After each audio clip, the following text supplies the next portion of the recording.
करें या खुद इस दिशा में आए, और उसके कारण इलेक्ट्रिक व्हीकल का बहुत बड़ा नया मार्केट बनेगा। जैसे मेरे मन में है कि मैं मेरे देश की मेरी पहली प्रायोरिटी सारे एम्बुलेंसेस, जितने पुराने एम्बुलेंस हैं उन सारे एम्बुलेंस को स्क्रैप कर देना और उन सबको नए, और वो भी हाइब्रिड इलेक्ट्रिक व्हीकल भी हो और हमारे जो रेगुलर जिस प्रकार का फ्यूल का उपयोग करते हैं, ताकि कभी एम्बुलेंस को रुकने की नौबत ना आ जाए। अब आप कल्पना कर सकते हैं हिंदुस्तान जैसे इतने बड़े देश में कितनी बड़ी आवश्यकता होगी पब्लिक ट्रांसपोर्ट। तो स्क्रैपिंग का एक ऐसा बड़ा क्षेत्र है, अगर आप वहां की कंपनियों को फाइनेंस की मदद कर सकते हैं और थोड़ा शुरू में, क्योंकि एक प्रकार से ग्लोबल गुड के लिए है, ये एनवायरनमेंट की दृष्टि से बहुत बड़ा काम है, तो आपके लिए एक बहुत बड़ा अवसर के रूप में। आप जानते हैं, मैं पहले भी कह चुका हूं, रिफॉर्म के क्षेत्र में मेरी सरकार बहुत प्रतिबद्ध है और हम रिफॉर्म हमारे देश की आवश्यकता, हमारे देश के भविष्य को ध्यान में रख कर करें, लेकिन हम ग्लोबल स्टैंडर्ड को मीट करने वाले रिफॉर्म्स भी कर रहे हैं। और रिफॉर्म परफॉर्म ट्रांसफॉर्म करके संकल्प को लेकर के हम चल रहे हैं। और जैसा गौतम जी ने उल्लेख भी किया मेरे लास्ट भाषण का, मैं तो कहूंगा हम रिफॉर्म करेंगे, आप परफॉर्म कीजिए। अवसर ही अवसर है और इसलिए मैं आप सबको, और आप जानते हैं जहां तक पॉपुलेशन के हिसाब से दुनिया में हमारा जितना है हिस्सा, पहली बार हम उस स्थिति पर पहुंचे हैं कि हमारे पॉपुलेशन का जितना परसेंटेज है उतना ही परसेंटेज, उससे +1 हम ग्लोबल गुड में कंट्रीब्यूट कर रहे हैं। यानी एक वैश्विक जिम्मेवारियों को संतुलित रूप से यानी निभाना, ये बहुत कम लोग कर सकते हैं जो आज इतना बड़ा भारत देश कर रहा है। तो मैं मानता हूं कि इसको आप आगे जाकर के अपने फायदे में भी कैसे बदल सकते हैं। आप देखते हैं फिनटेक की दुनिया में भारत के पास टैलेंट भी है, उसका लाभ तो मिलेगा, लेकिन भारत के लोग टेक्नोलॉजी के एडॉप्ट करने में कितने तेज है।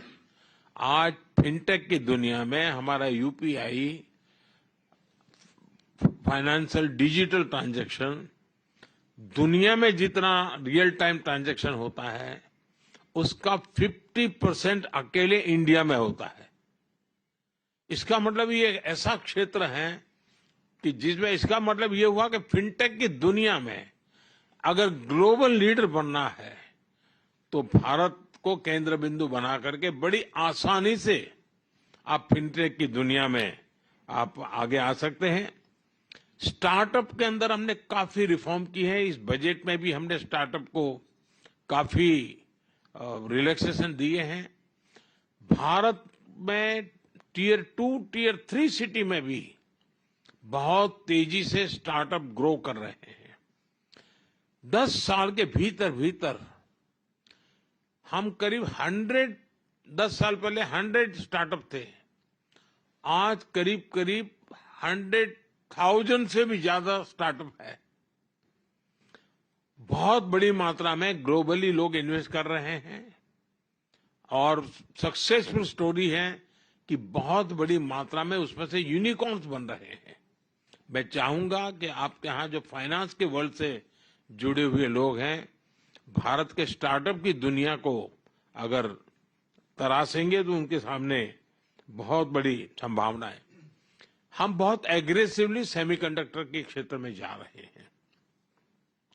अब तक करीब 5 कंपनियां ऑलरेडी अपना काम शुरू कर चुकी हैं, आगे भी औरों की संभावनाएं हैं और हम पूरी इकोसिस्टम को लाने वाले हैं। हमको एक छोटा सा टुकड़ा, एक आध हिस्सा करके अटकने वाले नहीं है।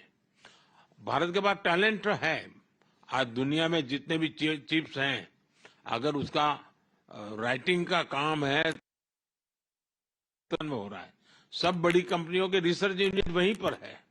अब हम चाहते हैं कि हम खुद ही यहाँ पर उस दिशा में आगे बढ़े तो आपके लिए वो भी एक बहुत बड़ा स्कोप है। भारत में एक स्टेबिलिटी है, पॉलिटिकल स्टेबिलिटी है, लेकिन हम हमारी नीतियों में प्रिडिक्टेबल नीतियां लेकर के चल रहे हैं, लेकिन प्रोग्रेसिव पॉलिसी लेकर के भी चल रहे हैं। हम दुनिया में जो भी संभावना है उन नीतियों को और के लिए काफी ओपन हो, कोई सीक्रेसी और फिर बाद में जाकर के कुछ दूसरा और फिर कोई तीसरी डेफिनेशन, हम उस दिशा में जाने वाले लोगों में से नहीं है। एंड एक ट्रांसपेरेंसी के साथ, पूरे कमिटमेंट के साथ दुनिया के सब लोगों को बता रहे हैं।